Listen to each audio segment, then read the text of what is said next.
Hello and welcome to the 32nd episode of Business Litigation TV, the internet's most passionate show about business litigation.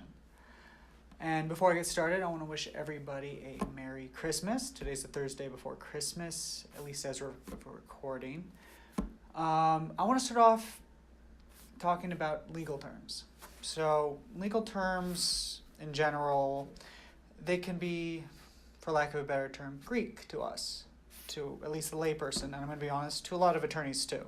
There's quite a few times there's a Latin term they'll come across in a motion or something. I've got to look it up to be reminded of what that term means.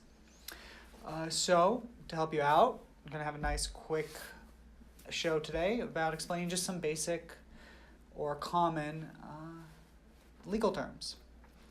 So the first one is res ipsa loquitur. And that one is used in negligence, when you're suing on the theory of negligence. So that's a common theory, especially if somebody gets injured or something along those lines. And that one just basically means the thing speaks for itself. So if you're injured, let's say, and the old law school one is a barrel comes flying out of a window and it hits somebody.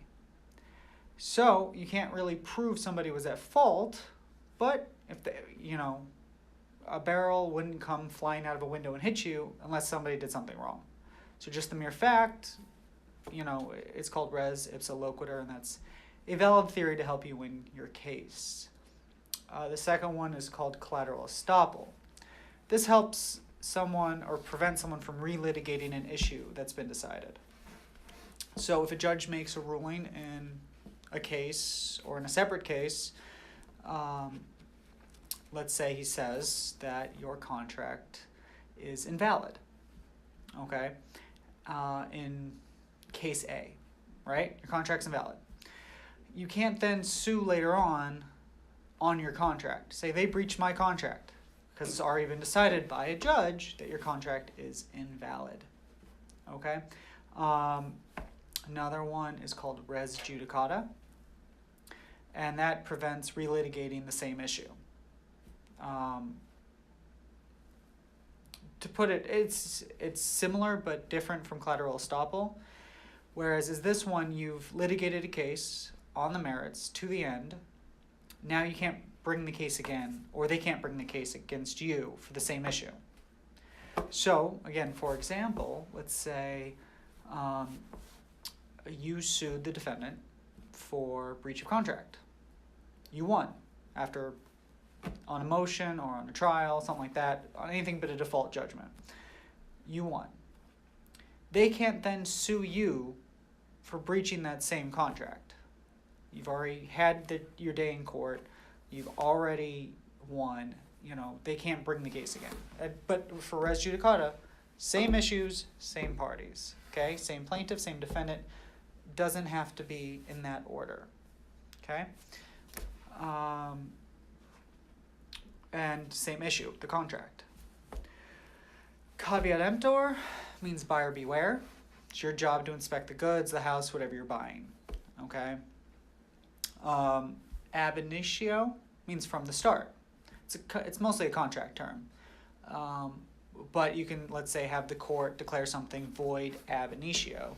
The contract void ab initio means the contract has been void from the start.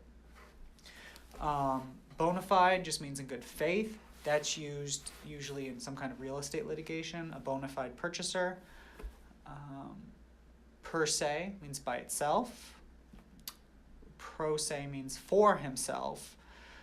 A pro se litigant is someone who represents himself and does not have an attorney. Prima facie, never good with the pronunciation myself. That means, on its face. Okay, a plaintiff, when they're bringing an action, needs to make a prima facie case, without the defendant saying or doing anything. You still have to prove all your elements, called your prima facie case, before they try and poke holes in it. If you don't prove the prima facie case, they don't have to poke holes in it. You don't have a case. You haven't won. And then last term for today, we're going to do what's called quantum meruit. It's a quasi-contract term. And basically it allows you to go after, you don't actually have a contract, but someone breached an oral agreement or something. Let's say you gave someone goods, gave someone money, they kept it, they never gave you what you're supposed to get. Okay, so you want to say, one of the theories is quantum meruit, basically something was exchanged and you didn't get your part of the deal.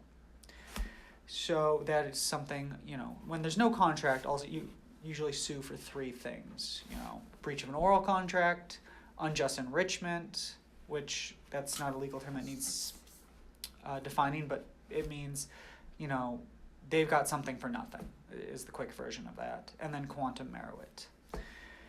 So I hope this helps. If there's any legal term that makes zero sense to you or need it explained, or you just want to ask a legal question, please feel free to call me or email me. You can email me at jesse@jdelaw.nyc. Again, guys, Merry Christmas. Thanks for listening, and until next time, take care.